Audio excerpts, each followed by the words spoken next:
You, both of you, work with so many people, VP level, C-suite, CEOs as well, after various things, board seats, another corporate role, Yep. different operational leadership role, private equity.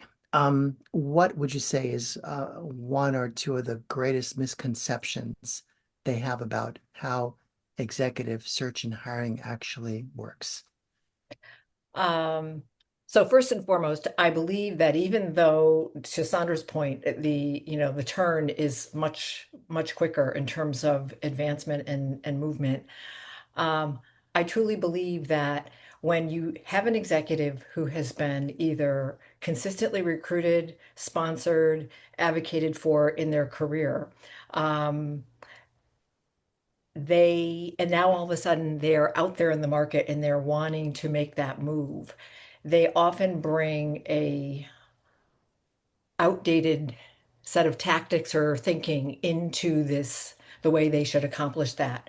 So they don't always understand what it is that's essential and important in terms of positioning and in terms of the right way to get the visibility. So it's not that they lack the credentials or the capability, it's that they don't understand how to gain that visibility. Sandra. Kathleen and I were talking a couple days ago, and we were talking that we were going to have this chat. And I said, the issue is that you and I think the same so much. So I guess it's just going to be whoever gets to answer the question first. But I agree with Kathleen, and a very good example of that is that they expect their experience to speak for itself. Yes. So they've been fed this um, narrative their whole life that the more experience you get, the more sought after you're going to be. And that actually has a bell curve to it. Mm. Because once you get to a certain level, now here comes that supply and demand issue, and there's less positions and there's more competition.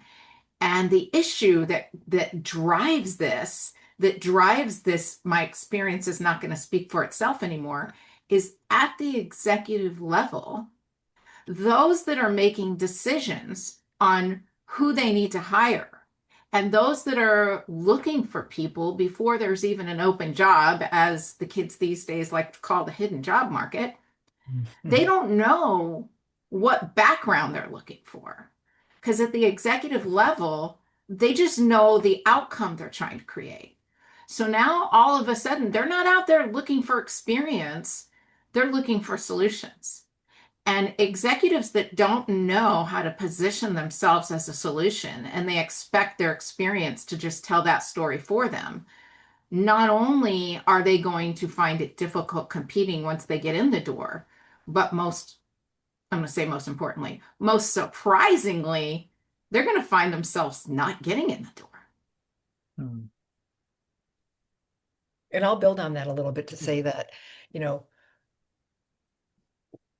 the consultative sale, the consultative approach, the consultant itself, it is a mindset, it is approach, it's a philosophy, it's a methodology, it's a lot of things.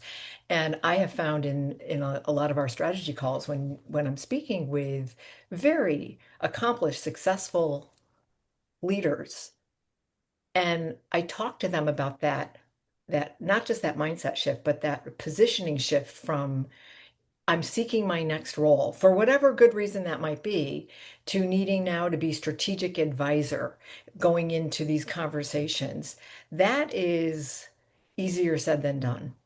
They know how to be consultative in terms of asking questions when they're in their own domain, but now going out into the open market, they're the brand, they're the product. And now, how do you shift from being that to peer, where you are asking the right probative questions in that conversation once you get that audience? And whether those be, what I call, decision makers or executive recruiters or advocates or leaders, those are the people that you need to make a deal with. Those are and knowing how to position yourself and have the conversation from the lens of I am a problem solver. I'm a solution finder. I'm that. And then showing somebody that you are that, is it's not just something that most people do easily.